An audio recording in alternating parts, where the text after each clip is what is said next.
প্রথমেই সবাইকে জোহার নমস্কার।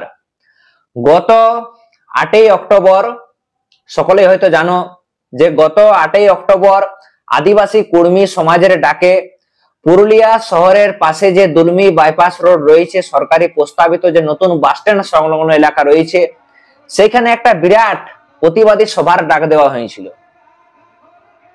পুলিশি সন্ত্রাসের যে অভিযোগ, সেই অভিযোগ তুলে আদিবাসী কর্মী সমাজের যিনি মুখ্য উপদেষ্টা রয়েছেন অজিত প্রসাদ মাহাতো, উনি কিন্তু এই বিরাট যে প্রতিবাদী সভা, সেই প্রতিবাদী সভার ডাক দিয়েছিলেন। কবে না 8ই অক্টোবর। আমরা দেখি সেই দিনকে যে শুধুমাত্র যে পুরুলিয়া জেলা থেকেই লয়, পুরুলিয়ার পার্শ্ববর্তী বাঁকুড়া, ঝাড়গ্রাম, পশ্চিম মেদিনীপুর, ঝাড়খণ্ড, এই সমস্ত এলাকা গিলা থেকেও প্রচুর পরিমাণে যারা কর্মী সমাজের মানুষ রয়েছেন, যারা কর্মী সমাজের প্রতিনিধি রয়েছেন, তারা এই সভায় উপস্থিত ছিলেন। প্রথমে তারা কি করে না, পুরুলিয়ার যে দুটো জায়গা রয়েছে, রাঁচি রোড এবং যে গোশালা মোড়, সেখান থেকে তারা র্যালি করে এবং সেই র্যালি জেলা স্কুল মোড় দুলমি রোড হয়ে সেই যেখানে প্রতিবাদ সভা হওয়ার কথা, সেই প্রতিবাদ সভাতে যায়। তো বিশেষ করে সকলের একটা দৃষ্টি ছিল কর্মী সমাজের মানুষের, যে এই প্রতিবাদ সভা থেকে কি বার্তা দেওয়া হবে। তো কি বার্তা দেওয়া হয় এই প্রতিবাদ সভা থেকে, কি বলেছেন আদিবাসী কর্মী সমাজের মুখ্য উপদেষ্টা অজিত প্রসাদ মাহাতো, সেটা আজকের এই ভিডিওতে তুলে ধরা হবে। এছাড়াও বিশেষ করে আজকের ভিডিওর যেটা মূল উদ্দেশ্য রয়েছে, সেটা হচ্ছে সাংবাদিকদের প্রতিক্রিয়া। 8ই অক্টোবর পুরুলিয়া শহরের পাশে এই যে এত বড় একটা জনসভা হইল আদিবাসী কর্মী সমাজের ডাকে, এই সভাতে যেভাবে হাজার হাজার লক্ষ লক্ষ মানুষ জড়ো হয়েছিল, তো সকলেরই নজর ছিল 9ই অক্টোবর খবরের কাগজের দিকে, যে 9ই অক্টোবর তারিখে কোন পেপারে কি লেখে এই জনসভা নিয়ে। তো চলো সেটাই আজকের এই ভিডিওতে জানার চেষ্টা করব। অর্থাৎ দুটো বিষয়, একটা হচ্ছে যে এই প্রতিবাদ সভা থেকে কি কি বার্তা দেওয়া হয়, দ্বিতীয় নাম্বার যে বিষয়টা জানার চেষ্টা করব সেটা হচ্ছে বিভিন্ন সাংবাদিকদের, বিভিন্ন সংবাদপত্রের কি প্রতিক্রিয়া, অর্থাৎ তারা কি লিখেছে খবরের কাগজে এই এত বড় যে জনসভা, এত বড় যে প্রতিবাদ সভা, সেই প্রতিবাদ সভা নিয়ে। তো প্রথমে বলে রাখি, এই যে বিরাট প্রতিবাদী যে সভা, সেই প্রতিবাদী সভায় কি করে না, আদিবাসী কর্মী সমাজের মুখ্য উপদেষ্টা সহ বেশ কিছু যারা কর্মী সমাজের মূল প্রতিনিধি ছিলেন, তারা এসপি স্যারের কাছে একটা যে স্মারকলিপি, সেই স্মারকলিপি জমা দেয়। এবং এই প্রতিবাদ সভা থেকে সবচেয়ে বড় যে দাবিটা উঠে, যে 51 জনকে পুলিশ গ্রেফতার করেছে জিউদারু গ্রাম এবং তার পার্শ্ববর্তী গ্রাম সংলগ্ন এলাকা থেকে, যে 51 জনকে গ্রেফতার করেছে, সেই 51 জনকে নিঃশর্তে মুক্তি দিতে হবে। দ্বিতীয় নাম্বারে আরো একটা বড় দাবি বা বিষয় তোলা হয়, কি না, যে সিআরআই রিপোর্টের উপর কমেন্ট এন্ড জাস্টিফিকেশন অবিলম্বে পাঠাতে হবে। তবে এই বিষয়ে আদিবাসী কর্মী সমাজের মুখ্য উপদেষ্টা অজিত প্রসাদ মাহাতো একটা বড় কথা বলেছেন। তো শুনো একবার সকলে কি বলেছেন মঞ্চ থেকে উনি। যে একটিও ভোট টিএমসিকে দেওয়া হবে না, কিন্তু যদি আমাদের কমেন্ট জাস্টিফিকেশনটা পাঠাই দেয়, তাহলে কিন্তু ঘুরে খুন ভাববো আমরা, ঠিক আছে একদম।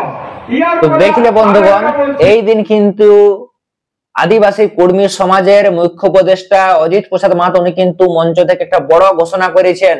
কি ঘোষণা না, তৃণমূলকে একটিও ভোট নয়। কেন না, সিআরআই রিপোর্টের উপর যতক্ষণ না পর্যন্ত কমেন্ট এন্ড জাস্টিফিকেশন পাঠাবে কেন্দ্র সরকারের কাছে এই সরকার, তৃণমূল সরকার, ততক্ষণ পর্যন্ত তৃণমূলকে একটিও ভোট নয় বিগত বিধানসভা নির্বাচনে। যদি সরকার পাঠায়, যদি তৃণমূল সরকার সিআরআই রিপোর্ট পাঠায়, তাইলে কিন্তু কর্মীদের দাবিটা, মানে কর্মীদের যে ভোটটা, সেটার ব্যাপারও কিন্তু ভাবে দেখা যাবে।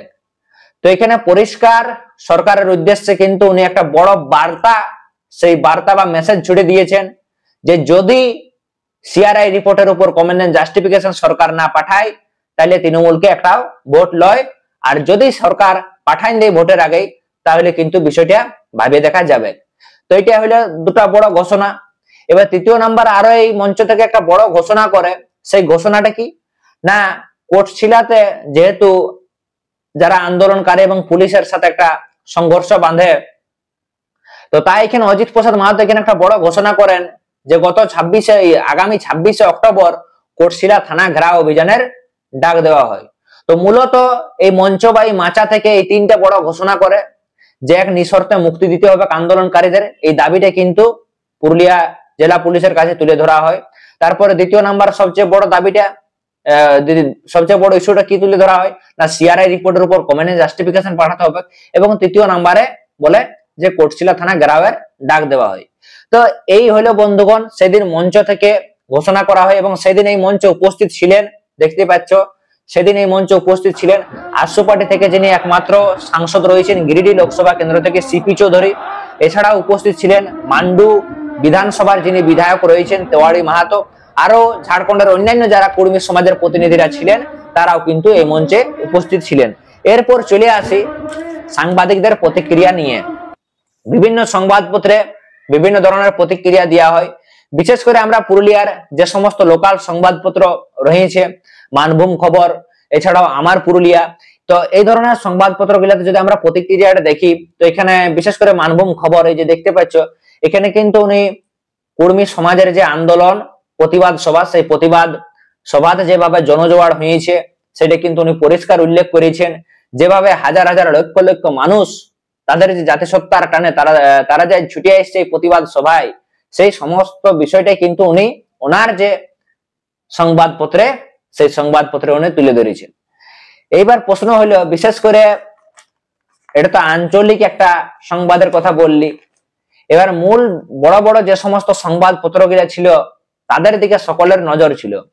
তো বিশেষ করে আমরা এখন একটা খবরের কাগজ খুব চলতি নিউজ পেপার রয়েছে, সেইখানে কিন্তু রাঙ্গামাটি বলে যে 8 নম্বর পাতা রয়েছে, খবরটা কবেকার না বৃহস্পতিবার 9 অক্টোবর, 8 নম্বর পেজ, রাঙ্গামাটি পুরুলিয়া বাঁকুড়া। এখানে নীল রঙের একটা হেডিং এ লেখা রয়েছে সংবাদ পত্রটাতে, খবরের কাগজটাতে কি লেখা রয়েছে না, ভিড় হয়নি আশাস্বরূপ, এটা একটা পয়েন্ট। 26শে কোটশিলা থানা অভিযান, হুকরানি জড়ুয়াহি থেকে প্রশ্ন জঙ্গলমহলে। তারপরে লেখা রয়েছে যে পুলিশকে আক্রমণ ফিকে জাতিসত্তার কথায় সভায় এলেন না জয়রাম সুদেশ। তো এখানে যেহেতু এই প্রতিবাদ সভাটাই করা হয়েছিল পুলিশি সন্ত্রাসের বিরুদ্ধে, যেটা আদিবাসী কর্মী সমাজ বারবার তুলেছে, তাই কোথাও না কোথাও স্বাভাবিক ব্যাপার এই মঞ্চ থেকে পুলিশের বিরুদ্ধে নেতাগিলা কথা বলবে কি। কিন্তু এইখানে যে একটা বিষয় আর একটা তুলে ধরেছে যে ফিকে জাতিসত্তার কোথায় তারপরে লেখা রয়েছে যে নিচে যেটা লেখা আছে দেখতে পাচ্ছ যে পুলিশকে বেনজির আক্রমণ করতে গিয়ে প্রতিবাদ সভার মঞ্চ থেকে কার্যত বাদ পড়ে গেল জাতিসত্তা আন্দোলনের কথা। তাহলে পুলিশকে আক্রমণ করতে গিয়ে জাতিসত্তার কথা কি বাদ পড়ে গেল? বিশেষ করে যারা ওই সভাস্থলে উপস্থিত ছিলে তারা সত্যি করে বলো না যে এই মঞ্চ থেকে আদিবাসী কর্মী সমাজের যে সমস্ত নেতারা, এছাড়া অন্যান্য সামাজিক সংগঠনের যে সমস্ত নেতারা বক্তব্য রাখে, তারা কি একেবারে কর্মীদের জাতিসত্তার কথাটা তুলে ধরে নাই? কারণ ইয়ার আগের বেশ কিছুক্ষণ আগেই আমি দেখাইছি যে আদিবাসী কর্মী সমাজের মুখ্য উপদেষ্টা সিআরআই রিপোর্টের উপর কমেন্ট জাস্টিফিকেশন পাঠানোর কথা বলেছে। শুধুমাত্র তাই নয়, কর্মী সমাজের যিনি নেতা রয়েছেন সঞ্জয় মাহাতো, এছাড়াও আরো কর্মী সমাজের একাধিক নেতা কিন্তু এসটির দাবির কথা, ঝাড়খণ্ডের নেতা অমিত মাহাতো, আরো বহু কর্মী সমাজের নেতারা কিন্তু জাতিসত্তার কথাটা তুলে ধরেছে। তা সত্ত্বেও এখানে মানুষকে বলা যেতে পারে বিভ্রান্ত করার জন্য এমন একটা যে প্রচার, সেই প্রচার করা হয়েছে। তারপরে আরো বেশ কিছু বিষয় উল্লেখ করেছে যে যারা যারা আসে না, এখানে দেখতেই পাচ্ছ এখানে লেখা রয়েছে সবাই পা রাখেননি ঝাড়খণ্ডের প্রাক্তন উপমুখ্যমন্ত্রী তথা আসু সুপ্রিমো সুদেশ মাহাতো, টাইগার জয়রাম মাহাতোর নামে প্রচার চলল, সবাই আসেননি। তো বলে রাখি এখানে যে টাইগার জয়রাম মাহাতোর নামে কিন্তু প্রচার চলে নাই, পোস্টার দেওয়া হয়েছিল যে এই সমস্ত ব্যক্তিরা উপস্থিত থাকবে, প্রচার চলেছে কিন্তু আদিবাসী কর্মী সমাজ যে সংগঠন রয়েছে সেই সংগঠনের নামেই। তো এই সংবাদপত্রে আর একটা বড় কথা লেখা রয়েছে, সেই কথাটা কি না, বলছে এই সভাতে নাকি আশাস্বরূপ ভিড় হয় নাই। তো জানি নাই যারা লিখেছে বিভিন্ন নিউজে যে আশা স্বরূপ ভিড় হয় নাই, তারা কখন গিয়েছিল বা তারা যায় নাই, বা সভাটা শুরু হওয়ার আগে যদি তারা পৌঁছেছিল। তো যারা বিশেষ করে সভায় উপস্থিত ছিল তারা কিন্তু এটা পরিষ্কার দেখেছে, আর যারা দেখো না তাদেরকে আমি দেখাই দিচ্ছি, দেখতেই পাচ্ছ স্ক্রিনে যে কিভাবে হাজার হাজার লক্ষ লক্ষ মানুষ এই সভায় জড়ো হয়েছিল। এই সভাটা হওয়ার কথা ছিল, এই সভাটা কোথায় হওয়ার কথা ছিল? পুরুলিয়ার ট্যাক্সি স্ট্যান্ডে। তো বলো না ভালো বন্ধুগণ, যদি পুরুলিয়ার ট্যাক্সি স্ট্যান্ডে এই সভাটা হইতো তাহলে আদৌ কি সেই জায়গায় লোক আটাইতো? আদৌ কি লোক আটাইতো? এবার ট্যাক্সি স্ট্যান্ডের পরও যে জায়গাগুলো বেছে নেওয়া হয়েছিল, পুরুলিয়ার রাস ময়দান, এছাড়াও হিলভিউ গ্রাউন্ড, মানে পুরুলিয়া টাউনের ভিতরে যে কোনো মাঠে যদি সভাটা ডাকা হইতো তাহলে কোনো জায়গাতে কিন্তু এত পরিমাণ লোক আটাইতো নাই। তাহলে নিশ্চয়ই একটা কথা বলাই যেতে পারে, যেখানে হয়তো আদিবাসী কর্মী সমাজ যে সংগঠন যারা এই প্রতিবাদ সভার ডাক দিয়েছিল, তারা আশা করে নাই যে এতটা ভিড় হবে, তারা আশা করে নাই যে এতটা ভিড় হবে। আজ ওই জায়গাতে সভাটা হলো বলেই হয়তো আজ বুঝতে পারলো যে ওজন কত কর্মীদের। যেভাবে তারা তাদের আজ মাটির টানে, তারা তাদের যে জাতিসত্তার টানে পুরুলিয়া থেকে শুরু করে বাঁকুড়া, ঝাড়খণ্ড, মেদিনীপুর সমগ্র এলাকা থেকে যেভাবে তারা জড়ো হয়েছিল, প্রায় হাজার হাজার লক্ষ লক্ষ মানুষ, সকলে হয়তো বিশেষ করে দেখেছ বিভিন্ন যেটা খবরে বা বিভিন্ন জায়গাতে যে লাইভটা দেখাচ্ছে, বিশেষ করে যে র্যালিটা পুরুলিয়া শহরের বুকে হয়েছিল, পুরা পুরুলিয়া শহর যেমন কিছুক্ষণের জন্য পুরোপুরি ভাবে স্তব্ধ হয়ে গিয়েছিল। তাহলে ওইটাই বলে দিচ্ছে কিন্তু যে কতটা পরিমাণ ভিড় সেই দিন এই প্রতিবাদ সভাতে হয়েছিল। কিছু জায়গায় আবার 12,000 সংখ্যাটা বলা হয়েছে। তো যাই হোক, তোমরা তো সকলে নিজে চোখে দেখিয়েছো, যারা যাও নাই তারা ফেসবুকে দেখিয়েছো, যারা ফেসবুকে দেখা নাই তারা হয়তো কেউ খবরে, কেউ ইউটিউবে দেখিয়েছো। তো এখানে আবার একটা ছবি তোলা হয়েছে এই পেপারে, খুব সুন্দর, এই যে দেখতে পাচ্ছ, ঠিক মানে একেবারে সামনের থেকে যখন মাঠটা ভরে নাই, অর্থাৎ যখন সভাটা পুরোপুরি ভাবে শুরু হয় নাই, তখনকার একটা ছবি পোস্ট করা হয়েছে। তাহলে নিশ্চয় যারা লিখেছে এই বিষয়ে তারা আগেই চলে গেছে, সভাটা মূল শুরু হওয়ার আগে। এখন মেন ভিড়টা তারা পাইই নেই, মানে এটা হইতে পারে জানে এখনো না জানা, বা মানুষকে বিভ্রান্ত করার একটা চেষ্টা। তো যাই হোক, এই নিয়ে আর বেশি কিছু বলবো নাই। তো তারপরে এখানে আবার দ্বিতীয় জায়গাতে আর একটা খুব সুন্দর হেডিং এ লেখা হয়েছে যে কর্মী আন্দোলনের রাশ কি অজিত থেকে টাইগার জয়রামের হাতে। মানে বলার উদ্দেশ্য কি, এই যে কর্মী আন্দোলনটা অজিত প্রসাদ মাহাতোর হাত থেকে এবার কি তাহলে টাইগার জয়রামের দিকে যাবে? তো জানি নাই এই প্রশ্নটা কে উঠাইছে বা কারা উঠাইছে, কারণ টাইগার জয়রাম মাহাতো উনি এই কর্মী আন্দোলনকে বারে বারেই সমর্থন করেছেন। উনি ঝাড়খণ্ড লোকতান্ত্রিক ক্রান্তিকারী মোর্চার নেতা, ঝাড়খণ্ডের বিভিন্ন ইস্যুতে উনি আন্দোলন করেছেন। সেরকম এই যে কর্মীদের এসটির দাবি, সেই এসটির দাবিতে কিন্তু উনি সক্রিয় ভূমিকা অংশগ্রহণ করেছিলেন। এবং অপরদিকে অজিত প্রসাদ মাহাতো উনি হলেন কর্মী আন্দোলনের বর্তমানে সবচেয়ে বড় মুখ বাংলা, ঝাড়খণ্ড, উড়িষ্যার। তাইলে আন্দোলন কার হাতে যাবে, কার হাতে যাবে নাই, এই ব্যাপারে কিন্তু কোনো প্রশ্ন চিহ্ন করার কোনো মানে হয় নাই। কারণ এটা জাতিসত্তার আন্দোলন, সেটা কেউ সামাজিক ভাবে আন্দোলনটা করুক, কেউ রাজনৈতিক ভাবে করুক, বা সমাজের ব্যাপার, সমাজের বিভিন্ন মানুষ বিভিন্ন জায়গাতে আছে, তারা বিভিন্ন ভাবে এই আন্দোলনটা করতেই পারে। এখান থেকে ইয়ার হাত থেকে উয়ার হাতে সেই টাকা পয়সা লিয়া দেওয়ার মতো কথা হয়ে গেল নাই। হ্যাঁ, ও কাল উয়ার হাতে আমি 1000 টাকা দিয়েছিলি, ও আজকে উয়ার হাতে তুলে দিল। তো এটা ভবিষ্যৎ বলবে, এটা তো আন্দোলন, এটা তো ওইভাবে করা যায় না যে ইয়ার হাত থেকে আমি উয়ার হাতে দিয়ে দিলি। এটা তো টাকা পয়সার খেললই বটে, কি টাকা পয়সার খেললই। আর একটা বড় কোশ্চেন করা হয়েছে কি না, জঙ্গল মহলে কর্মী জনজাতির আন্দোলনের রাশ কি মূলমান্তা অজিত মাহাতোর কাছ থেকে হাতছাড়া হয়ে যাচ্ছে। তো খুব সুন্দর একটা প্রশ্ন করেছে যে কর্মী আন্দোলনের রাশ কি অজিত মাহাতোর কাছ থেকে হাতছাড়া হয়ে যাচ্ছে।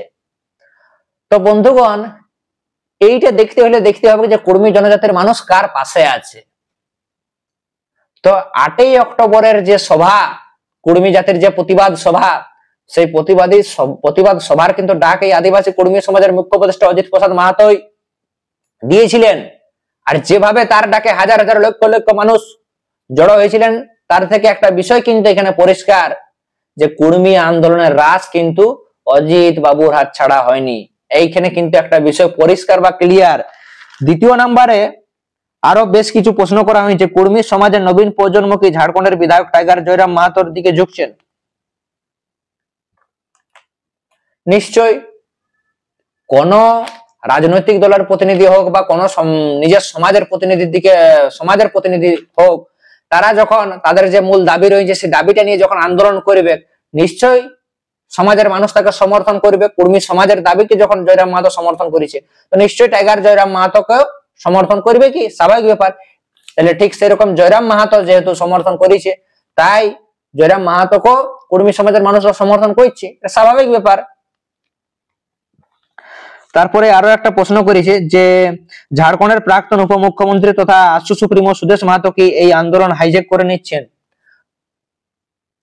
তো বুঝার বিষয় নেই যে কোয়েশ্চেনটা কি করে করেছে।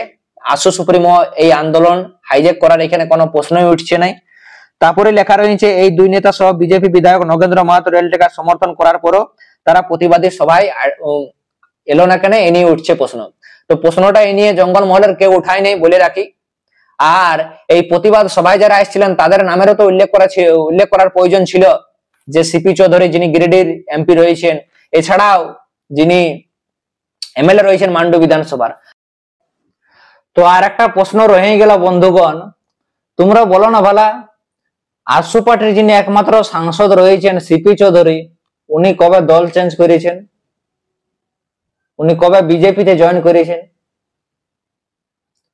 আমাদের পশ্চিমবঙ্গের সবচেয়ে প্রচলিত এবং চর্চিত যে সংবাদপত্র, সেই সংবাদপত্রে উল্লেখ করা হয়েছে যে গিরিডির যিনি এমপি রয়েছেন সিপি চৌধুরী, উনি বিজেপির।